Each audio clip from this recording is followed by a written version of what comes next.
Peering from the Pit, Redeeming the Time Brothers podcast, a podcast by Gene Kissinger and Norman Kissinger, two brothers who spent their lives in ministry and raising large families. Our desire is to provide a digital place for those who long belong. And as always, we want to leave a nightlight on for you. That nightlight is of the Old Testament book of Isaiah, chapter 43 and verse 2, a timely word for the weary and downtrodden. Listen to this. When thou passest through the waters, I will be with thee. Through the rivers, they shall not overflow thee. When thou walkest through the fire, thou shalt not be burned, neither shall the flame kindle upon thee.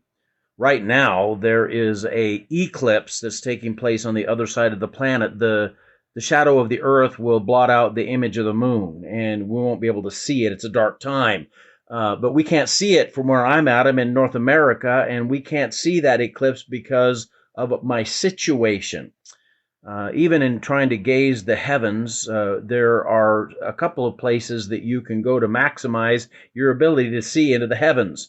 One is up on top of a mountain. If you get to the high places in the mountains, somehow the light pollution that's around us in the valleys and civilization ends up being dissipated, and you can see so many more stars when you're up there. Or the other way that you can maximize your ability to see the stars, even in broad daylight, they say, is if you were deep enough down into a well and you were to look up, you could see the stars in the sky because the light pollution, the overflow of light is not there, and you can see the heavens because of that situation, that darkness that you're in.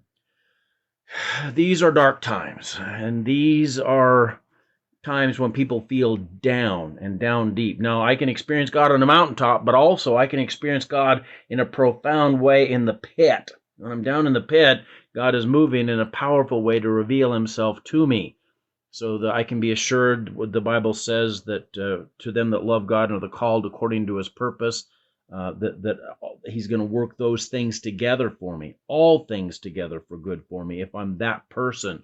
And so if you find yourself in a pit, I want you to think about how God often shows up in the darkest times.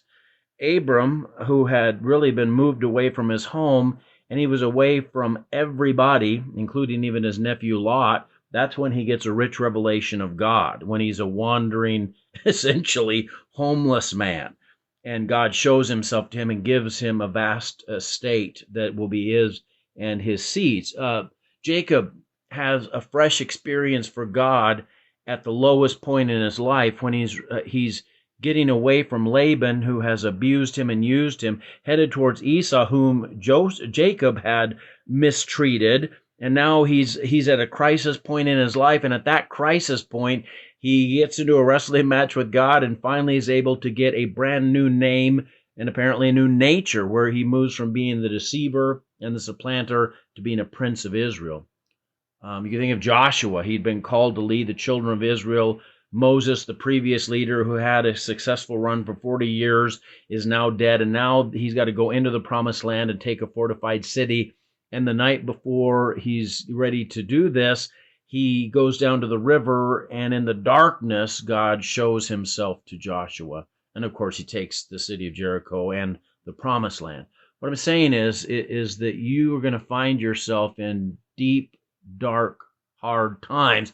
And when you do, that's when you look for a fresh revelation of God. That's when you look for God to show up in a big way, because every miracle that's in the Bible is preceded by a problem. Let me say that again for those of you in the back. Every miracle in the Bible was preceded by a problem. And in those problems, God manifests himself to you powerfully.